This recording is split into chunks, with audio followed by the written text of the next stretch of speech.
working life in one way or another, I've actually been working to create change for sustainability. And the question that I've been exploring for all those years is, how? How can I be most effective in leading change? And the answer is pretty long, but the short answer is this. We need to connect with each other, and we need a mindset of collaboration. I've always been searching for the best way to be successful both in my career, but also do work that's meaningful. And I have to say, sometimes it's been really difficult to reconcile. So working in one or the other large international bank, sometimes it didn't feel right. But an important day for me was this. I discovered that I was something called a tempered radical. It was this really liberating moment for me, a relief. A tempered radical is somebody who works in a mainstream organization and brings her values to the organization. But those values or that cause may be at odds with the dominant culture of the organization that she works for. So you see, I'm tempered because I'm toning down who I am in the workplace. I'm trying not to stand out too much, but I'm radical because I have new ideas, I have different ideas.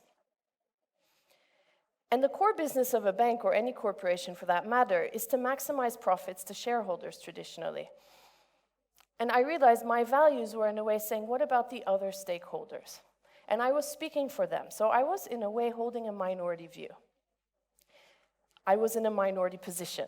And a good strategy, I found out, is to connect with like-minded people, with other tempered radicals. One day in the bank, this is a small experiment I did, I decided to ask a question. Can we engage more employees on sustainability? And people in my network who were also tempered radicals responded. They said, yes, we need to do that. And so this became a global movement. In a very short amount of time, connecting together, we created an event called World Environment Day. It raised awareness for more than 100,000 employees on the same day all around the world. In a really short time, around this common purpose, we came together and we made things happen. And it worked seamlessly. And this is what happened. The best ideas immediately went viral to all the 55 countries where this company had operations. And without a formal mandate, without any budget, it took off. A movement was born. This showed me the value of working in a different way, of working in a collaborative way, of inviting people to work on topics that they love and giving them permission to do so. And this is what I realized. Actually, the solutions to any challenge already exist within the system. What we often don't do is ask. So this project for me had a special quality because it was the first time I worked in this way. So it opened my eyes to see what was possible. And I started asking myself the question, how do you do collaboration, actually? The best answer I found was in a body of work called The Art of Hosting. The art of hosting can't really be explained in 1 or 2 minutes. It's something you should experience. But I'll try and give you a conceptual summary as best as I can. So art of hosting is a practice of participatory leadership. And basically, you use personal practice and dialogue and facilitation and different methods of engagement to address some of the complex challenges that exist in the world. The approach focuses on harnessing this energy or this motivation that people already have. So in a way, what you could call the collective wisdom of the group. And you also have to bring this sense that trust that the group can self-organize. It's based on the assumption, this body of work, that people give their time and effort to things that they really care about. And it brings together, under this umbrella, art of hosting, different conversational practices, different facilitation methods, different ways to engage and interact. And it allows people to step in and take charge of the challenges facing them for themselves. And this is exactly why this World Environment Day experiment had been a success. People were taking charge of the challenges they had been experiencing every day. So just to break it down and really simplify it, one of the tools is called a World Cafe. Who in this room has actually participated in something called a World Cafe before? 1, 2, 3, 4, 5. Wow. Okay, good. Then I can tell you something new. World Cafe is one of these methods. It's a way, as you can see in this picture, of having conversations at smaller tables, usually 4 or 5 people at a time, so you have a real conversation. But in the room, there might be 100, 200, 300 people present. What it does is it allows every voice in the room to be heard, to contribute to the dialogue. And it taps into the collective intelligence of the group. So there are different people who come together at each round, so these tables move. You keep changing conversational partners. And what you do in the end is you bring the best ideas with you, and you mix and match until eventually the best solutions come through. So here in my workplace, an event I hosted, I was trying things out initially. And I found out that it works, even in a corporate environment. I was surprised. And the reason why it works, actually, is it breaks through the traditional hierarchies, the traditional silos that exist. And instead of speaking always through the leader, one by one, people speak to each other. It's much more democratic. So it helps people connect with each other, and it really supports collaboration. So fast forward to the present. Now I'm living in Istanbul, and everything that I've learned from being in a minority position in the corporate environments around driving change, suddenly I realize I have something valuable to respond to one of the questions. That, after Gezi Park, a lot of people were asking, how can we keep a spirit of solidarity alive? How can we collaborate? How can we work in a different way?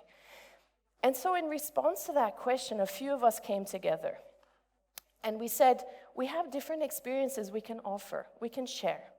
And one of the things that we were aiming to do is to support people in becoming facilitators, in becoming hosts around participatory methods.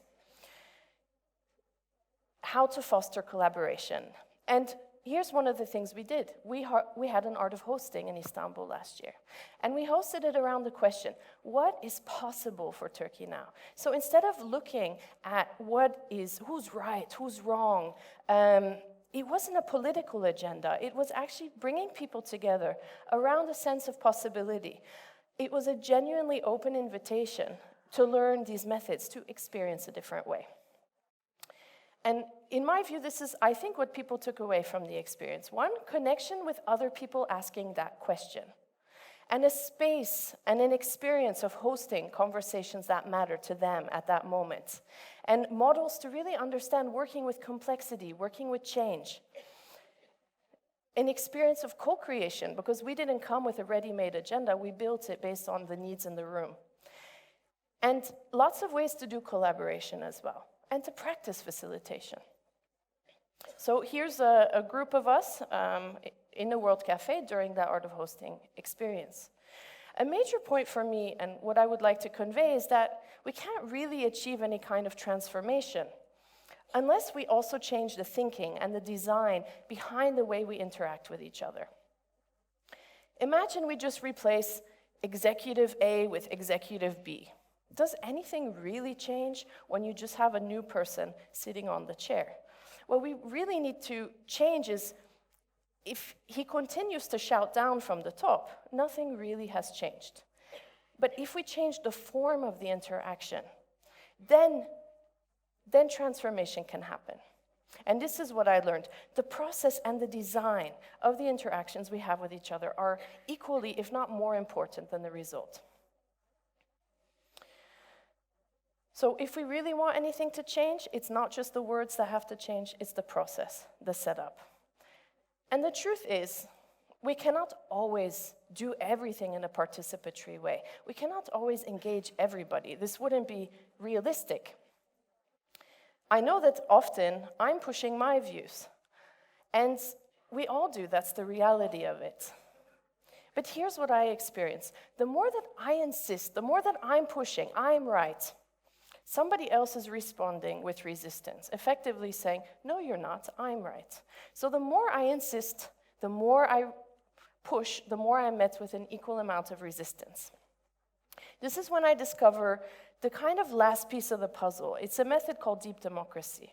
And deep democracy is a method that taught me that engaging with tension, engaging with conflict, is actually a really good thing and something we all need to learn to do. This was, by the way, revolutionary for me. I have spent, I think, my whole life trying to avoid conflict or even prevent it from happening. Somehow, it wasn't in my nature to engage with conflict. And I realized conflict is necessary, or understanding the other side is necessary, because the other side holds information. It holds wisdom that we can actually use to help us see something we cannot see. And I learned that in each act of resistance, there's actually information that's useful for the solution. So from the method Deep Democracy, let me show you very shortly the terrorist line. Okay, the terrorist line, it could also be called the resistance line. These are the behaviors. This is what you do. This is what we do when we're resisting. And we might be resisting a decision that was made on our behalf. We might be resisting somebody else's view being imposed on us. And these are things we do when it's maybe harder or unsafe to speak up exactly what we're feeling. And I say feeling because usually it's emotional, the response. It's not necessarily a thought. So instead of saying directly what we mean, and it might not be safe to do so, we insinuate. We make jokes. We gossip. So, simple example, a political cartoon. The cartoon is a way to give a message to a political leader, but one that is hard to say directly. So, it might be funny, it might be aggravating, but it has a message, and usually like a bit of a poking message. And we use jokes, we use sarcastic jokes, we gossip. It's natural, it's normal. But this is the place the real sentiment, the real feelings come out. Usually when the leader is not present. So actually resistance happens in many forms. As you can see, as you go along the line, more explicit things happen. Communication breaks down. We go on strike. Or we might end up at the end of the line in war or in withdrawal. You could also say separation. The main point is this: as you go along the line, things become more inefficient, ineffective. It actually progresses and amplifies itself. If we could resolve some of the tensions, it would actually stop this terrorist line from escalating, and we would be able to find information that is useful. Just a small parenthesis, I mentioned it can be called terrorist line or resistance line.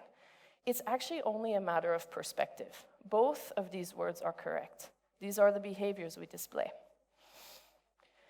So what happens if we don't resolve the tension? It becomes like two radios speaking to each other. You know, a radio can only send a signal. It doesn't actually receive. So it just becomes two radios talking over each other, louder, louder, louder. You turn up the volume. So the key is to learn to engage with alternative views and actually also to really allow them to exist, not push them away. And to see that terrorist line I showed you as a diagnostic tool, as a signal that, wow, there's something happening now that I need to pay attention to. There's information here that I can use in moving forward. And I want to share with you one little tip, because not only it's important to invite the alternative view, we have to also engage with it. And sometimes it's hard to do. So there's a magical question, which is, what do you need to come along? Imagine a democratically elected leader would ask this question. And it would sound something like this. He would address the people who didn't vote for him, and he would say, I realize you didn't vote for me, and I'm sorry you lost the vote. But I would like us to collaborate. What would you need to come along? This is a really difficult question to answer, because the temptation is, let me open the decision again. I don't agree. But the point is more this: we don't even ask it. So imagine if we did ask it and we tried to respond. So in a summary, we can do many things to reduce that terrorist line from forming. One is to ask the question, what do you need to come along?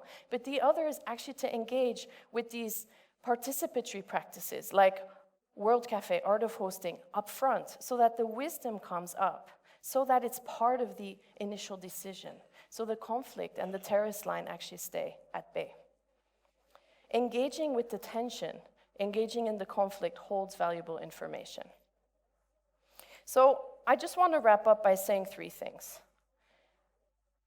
Indeed, we need to redefine leadership. We need to think about it differently. We need to think about it as connecting and collaborating. And how do we do that? 1, by understanding the solutions already exist within the system.